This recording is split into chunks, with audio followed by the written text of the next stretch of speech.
Dr. Marcus Kane had once been a name whispered with awe in the halls of the most prestigious hospitals. His hands were legendary, capable of saving lives with incisions so precise that his peers referred to him as the ghost with a scalpel.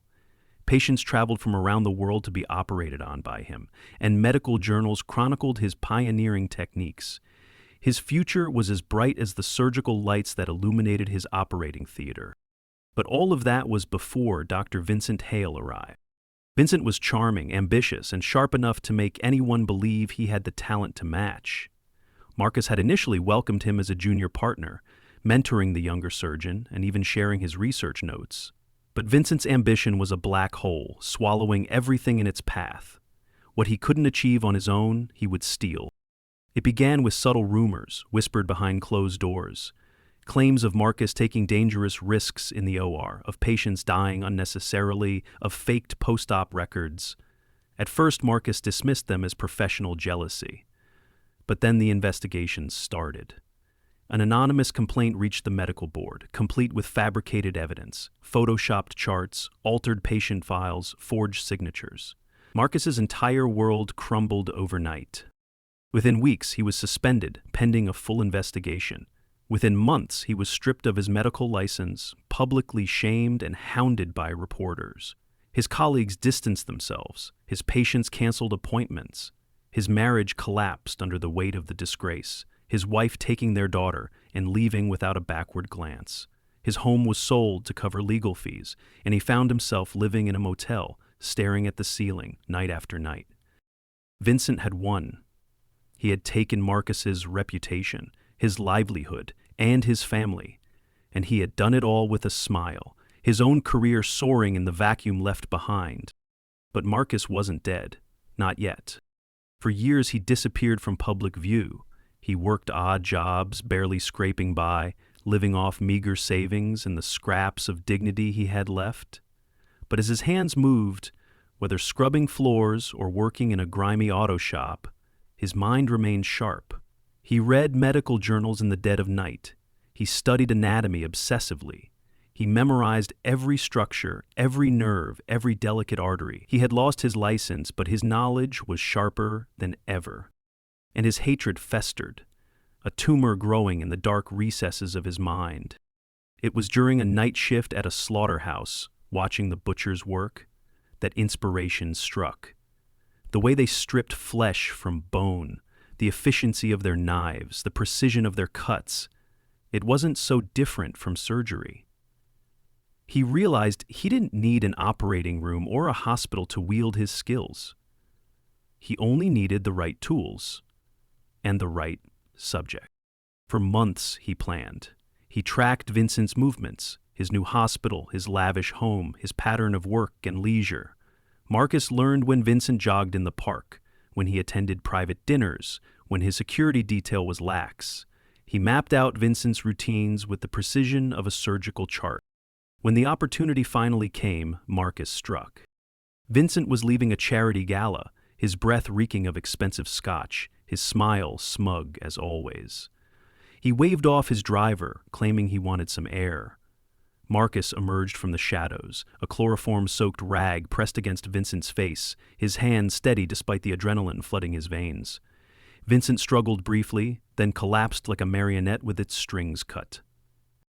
Marcus dragged him into the waiting van, the reinforced walls lined with surgical tools gleaming under harsh white lights. The vehicle smelled faintly of antiseptic and rust. He strapped Vincent to a reinforced gurney, his wrists and ankles secured with thick leather straps. As Vincent began to stir, Marcus prepared his instruments, his hands steady as ever. When Vincent's eyes fluttered open, confusion gave way to terror. He tried to scream, but the gag in his mouth muffled the sound. His eyes darted around, taking in the sterile table, the gleaming scalpels, the bone saw resting nearby. Marcus leaned in, his face inches from Vincent's, his voice a soft, deadly whisper. "You stole everything from me, my name, my career, my family, but tonight, Vincent, I'm going to take something from you, piece by piece, organ by organ, until you feel what it's like to be dissected and discarded." Vincent thrashed, but the restraints held firm. Marcus turned away, his hands moving with surgical grace as he selected his first instrument. A scalpel, so sharp it seemed to sing as it sliced the air. The first cut was deliberate, tracing the line along Vincent's abdomen, exposing muscle and tissue. Blood welled up, but Marcus was careful, cauterizing vessels as he worked, ensuring his subject remained conscious. Vincent's muffled screams filled the van, but Marcus only smiled. This was just the beginning. Vincent's eyes bulged as the pain overwhelmed him. The strap around his head creaked as he writhed, his face slick with sweat, veins straining along his temples. Marcus worked with the detachment of a craftsman. He didn't rush. There was no need. Every movement was slow, deliberate, exact. He cleaned the incision, clamped the bleeding, and retrieved a jar. His first trophy. Vincent's appendix, still warm, floating in formaldehyde. He held it up for his patient to see. "Nothing you'll miss," Marcus said. "Not yet." Vincent's eyes widened with renewed horror, his breath ragged through his nose. He tried to scream again, but the gag silenced him. Marcus leaned closer, speaking in the same calm tone he'd used during surgery consults. "You remember the Hastings boy, don't you? 17. You called his condition psychological, sent him home. He bled out overnight from a perforated appendix. You lied on the report, said the scan was clear." Vincent thrashed in his restraints, trying to deny it with his eyes, but Marcus had the records. Evidence he had spent years collecting, enough to damn him in court 100 times over. But Marcus didn't care about court. This wasn't about justice. This was about pain. He rolled Vincent over and prepped his lower back. "Your kidneys are next.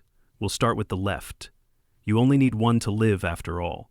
At least, for now." Vincent screamed against the gag, his body arching as the scalpel bit into him again.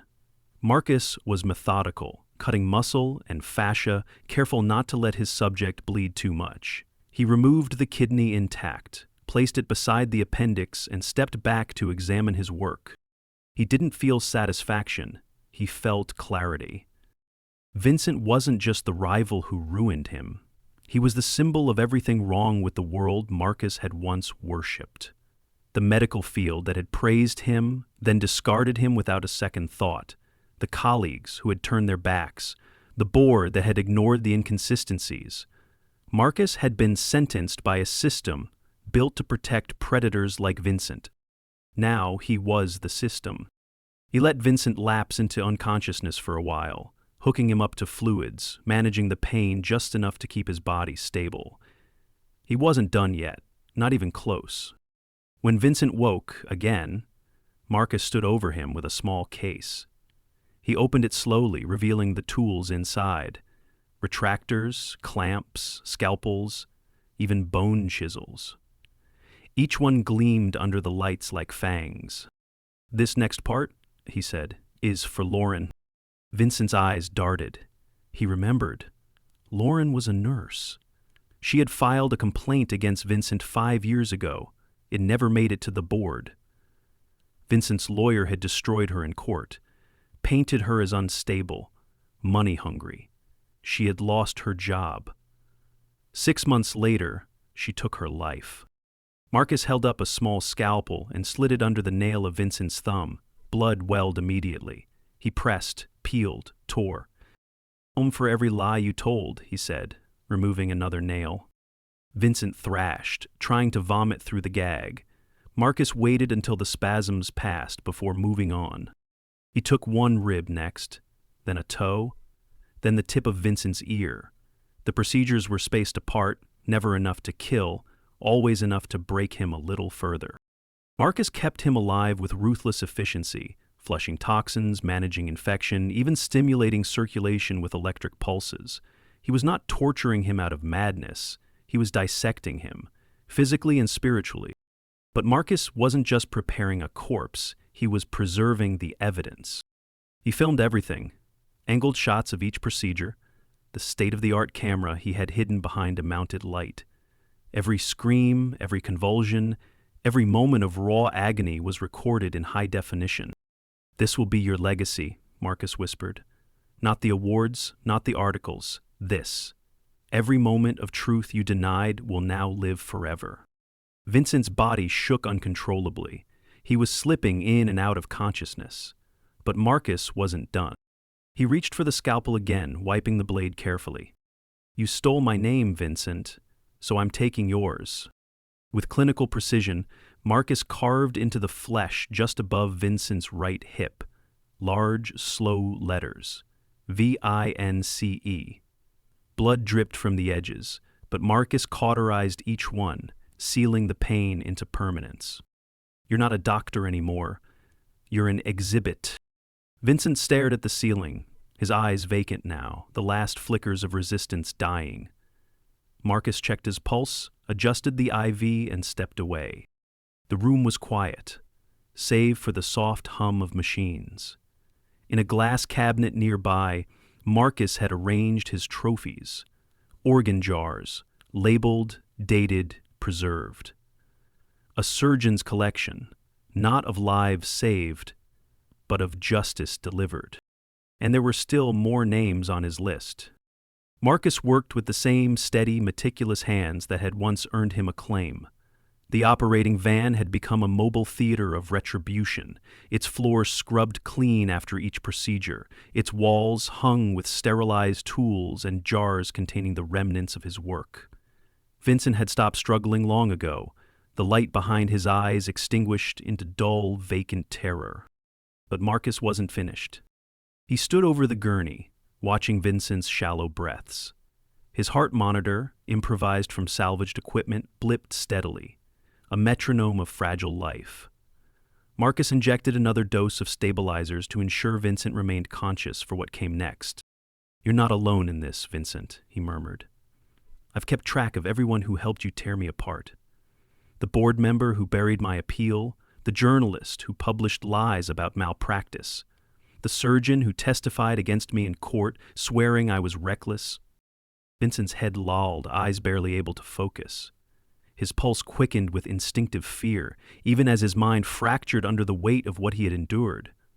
Marcus grabbed his face, forcing his gaze forward. I'm saving them for last, he said softly. But you'll be their warning.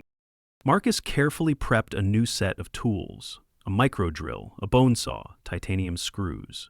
He positioned a clamp over Vincent's left knee and began his work, cutting through tendons with the same precision he once used to repair them.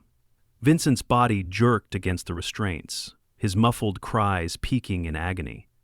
Marcus peeled back muscle to expose the bone, severing ligaments with practiced ease. You always laughed at my precision, he whispered. You said I was obsessed with control.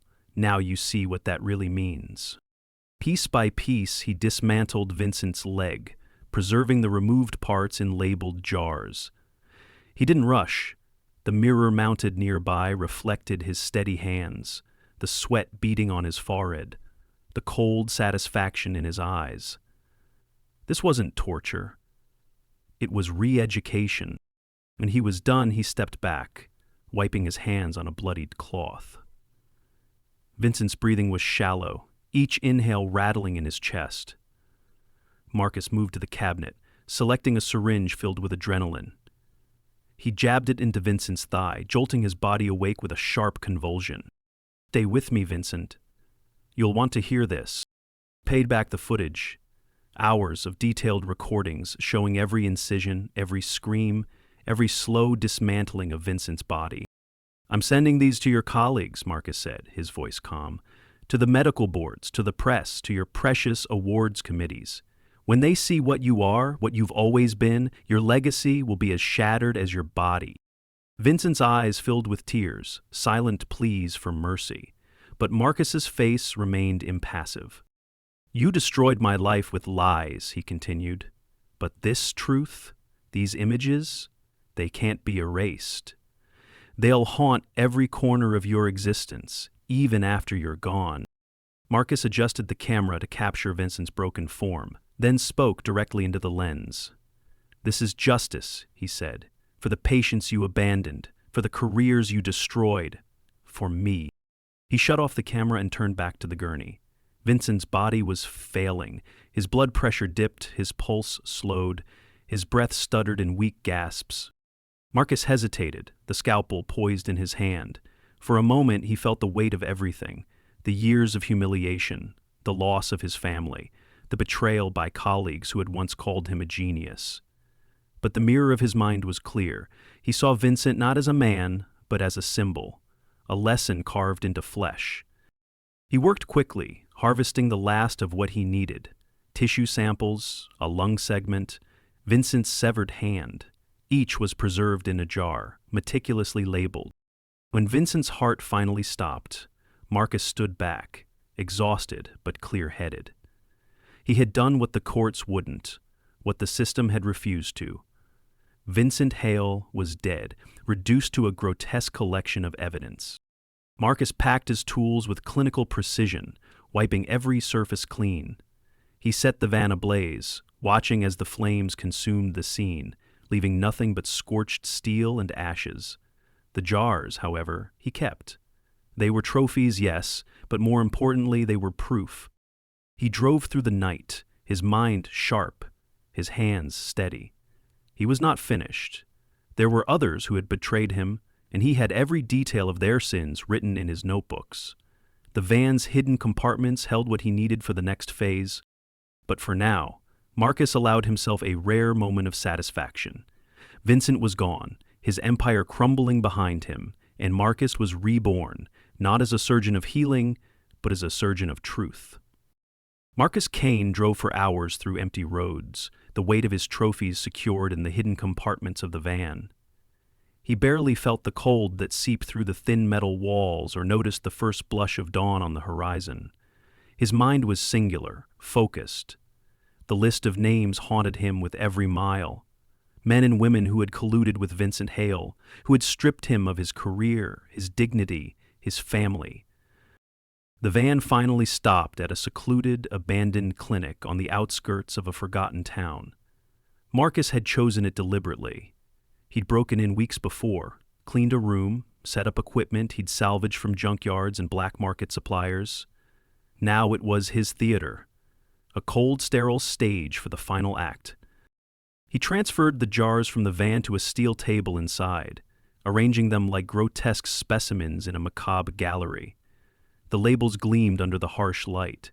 Vincent Hale appendix, Vincent Hale left kidney, Vincent Hale right lung segment, Vincent Hale right hand. Each one a testament to precision, to control, to retribution. Marcus stood in silence for a long time, staring at the jars. He should have felt triumph, but all he felt was a cold emptiness pressing against his chest. Vincent's screams still echoed in his mind, but they were fading, leaving only a hollow ringing in their place. He knew it wouldn't stop here. It couldn't. The others on his list had to face their own reckonings, but as he prepared to leave, he caught his reflection in the mirrored cabinet above the sink. His face was gaunt, his eyes sunken, his skin pale under the sterile lights.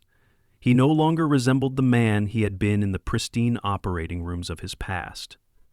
He looked like the ghost Vincent Hale had created. The reflection seemed to shimmer, shifting into Vincent's twisted, terrified expression. Marcus staggered back, gripping the edge of the sink, his breath hitching. He was hallucinating. He had to be.